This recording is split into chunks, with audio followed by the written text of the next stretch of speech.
এই তিন ব্যক্তিদের কবরে কোনো প্রকার প্রশ্ন করা হবে না। তাদের মৃত্যুর পর ফেরেশতাগণ ওই পবিত্র আত্মাকে নিয়ে সোজা আল্লাহর দরবারে হাজির হবেন এবং কোনো প্রকার বিচার ছাড়াই তারা জান্নাতে প্রবেশ করবেন। কারা সেই তিন শ্রেণীর মানুষ এবং তাদের কি এমন আমল আছে যার জন্য তারা আল্লাহর পক্ষ থেকে এই পুরস্কার লাভ করবে? তারা দুনিয়াতে কি এমন পুণ্যের কাজ করেছে যার জন্য তাদের দুনিয়াতে থাকতেই এত বড় সুখবর দেওয়া হয়েছে? এমনকি ভিডিওর শেষে এমন একটি আমলের কথা আমাদের প্রিয় নবী সাল্লাল্লাহু আলাইহি ওয়াসাল্লাম বলে গিয়েছেন, যেটি করলে আপনিও মৃত্যুর সাথে সাথে জান্নাত লাভ করতে পারবেন। তাই ভিডিওটি না টেনে সম্পূর্ণ দেখবেন। ফেসবুকে তো অনেক সময় নষ্ট করেন, কিন্তু দুনিয়া ও আখিরাতের কল্যাণের জন্য এই ভিডিওটি আপনার অনেক উপকারে আসবে। প্রিয় দর্শক, এই তিন শ্রেণীর ব্যক্তিরা জান্নাতি, এটা সরাসরি হাদিস শরীফেই লেখা আছে। যাদের মৃত্যু হতে দেরি থাকলেও জান্নাত পেতে দেরি হবে না। কারা সেই তিন ধরনের ব্যক্তি বিস্তারিত জানাবো এই ভিডিওর মাধ্যমে। প্রিয় মুসলিম ভাই ও বোনেরা, আলোচনা শুরু করার আগে আমি আপনাদের কাছে একটি প্রশ্ন করতে চাই, তা হলো জান্নাত অর্জনের জন্য রাসূলুল্লাহ সাল্লাল্লাহু আলাইহি ওয়াসাল্লাম যে সকল আমল দেখিয়েছেন সেগুলো আপনি কায়েম করছেন তো?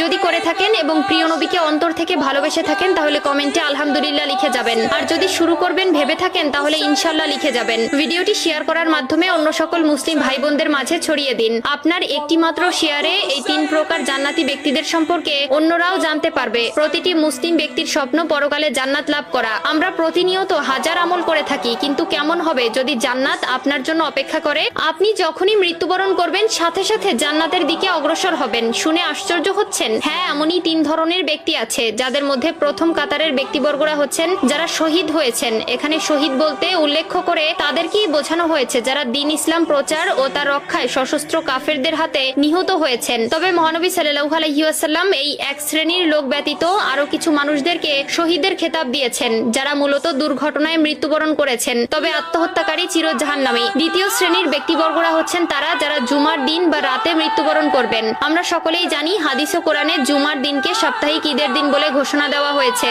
এবং এই দিনেই আসরের নামাজের পর আল্লাহ তাআলা তার বান্দাদের অতি নিকটে চলে আসেন এবং এই দিনের মৃত্যুবরণ করলেও সেটা তার জন্য পুরস্কার স্বরূপ বয়ে নিয়ে আসে। হযরত আব্দুল্লাহ ইবনে আমর রাদিয়াল্লাহু তাআলা আনহু বর্ণনা করেন, রাসূলুল্লাহ সাল্লাল্লাহু আলাইহি ওয়াসাল্লাম বলেছেন, জুমার দিনে অথবা জুমার রাতে কোনো মুসলিম ব্যক্তি যদি মৃত্যুবরণ করে তাহলে তার কবরের ফিতনা থেকে আল্লাহ